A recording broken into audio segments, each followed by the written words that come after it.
Hello friends welcome to my channel. आज के ভিডিওতে CTET এর EVS এর NCERT টপিক নিয়ে আলোচনা করছি।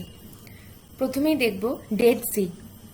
All oceans and seas have salty water. The saltiest of all is the Dead Sea. How salty? Imagine 300 grams of salt in 1 liter of water. Would you be able to even taste such salty water?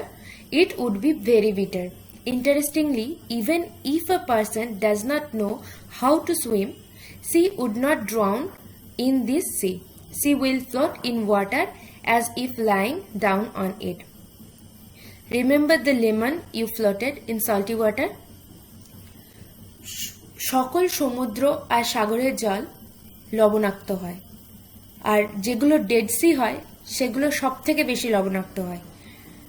কতটা পরিমাণ লবণাক্ত হতে পারে সাধারণ সমুদ্রের থেকে?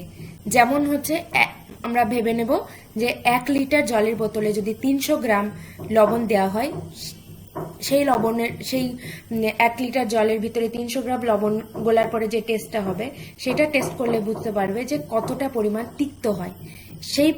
সেই রকম জলটা হয় ডেড সিতে, এবং এটার ঘনত্বটা এমন হয় যদি কোনো একটা লোক সেই ডেড সির উপরে গিয়ে শুয়ে পড়ে, সে যদি সাঁতারও না জানে তাও সে ডুববে না, তার উপরে ভেসে থাকবে। মনে করে দেখো, তোমাদের মনে আছে কিনা দেখো যে লবণ জলের উপর যদি লেবু ফেলে দেওয়া হয় তাহলে কিন্তু সেটা ভাসে। যেহেতু লবণাক্ত জল, তার পরের টপিক লবণ সংক্রান্ত Dandi march. Dandi march, this incident took place in 1930 before India became independent. For many years, the British had made a law that did not allow people to make salt themselves. They had also put a heavy tax on salt. By this law, people could not make salt even for use at home.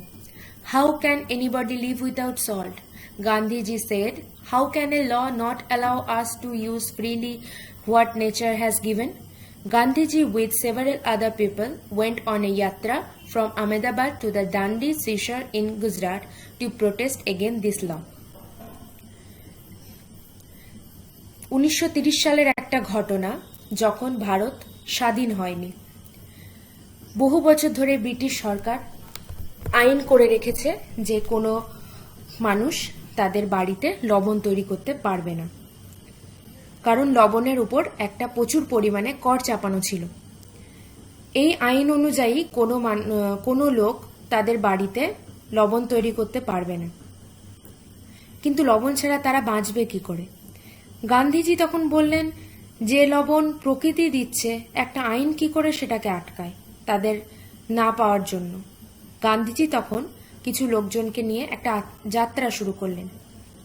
Ahmedabad থেকে গুজরাটের যে দান্ডি সমুদ্র তীর ছিল সেখান পর্যন্ত যাত্রা করলেন এবং আন্দোলন করলেন এই আইনের বিরুদ্ধে, যেন প্রত্যেকটা মানুষ তারা বাড়িতে লবণ তৈরি করতে পারে এবং তাদের প্রয়োজনীয় লবণটুকু তারা যেন পায়।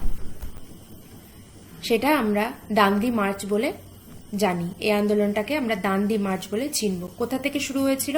আহমেদাবাদ থেকে গুজরাটের দান্ডি সিশর পর্যন্ত, সমুদ্র তীর পর্যন্ত। কত সালের ঘটনা? 1930 খ্রিস্টাব্দের ঘটনা। Do you know how salt is made? তোমরা কি জানো যে কিভাবে লবণ তৈরি করা হয়? The sea water is collected in shallow beds dug in the sand. Water is allowed to dry in the sun. After the water dries the salt remains on the ground. কি হয়, সমুদ্রের যে তীরবর্তী অংশটা থাকে, সমুদ্রের বালিয়াড়ি অংশটা, সেখানে অগভীর গর্ত মতো করা হয়, তার মধ্যে সমুদ্র জল এনে ঢালা হয়। তারপরে কি হয়, সূর্যের যে তাপ থাকে তার তাপে জলগুলো বাষ্পীভূত হয়ে যায়, আর যে লবণগুলো থাকে ওই গর্তের মধ্যে অবশিষ্ট থেকে যায়। তারপরে সেখান থেকে লবণগুলো কালেক্ট করা হয়। আজকের ভিডিওটা যদি ভালো লেগে থাকে তাহলে লাইক করবে, সাবস্ক্রাইব করবে, শেয়ার করতে ভুলবে না, আর পরবর্তী ভিডিও খুব তাড়াতাড়ি নিয়ে আসার চেষ্টা করব। ধন্যবাদ।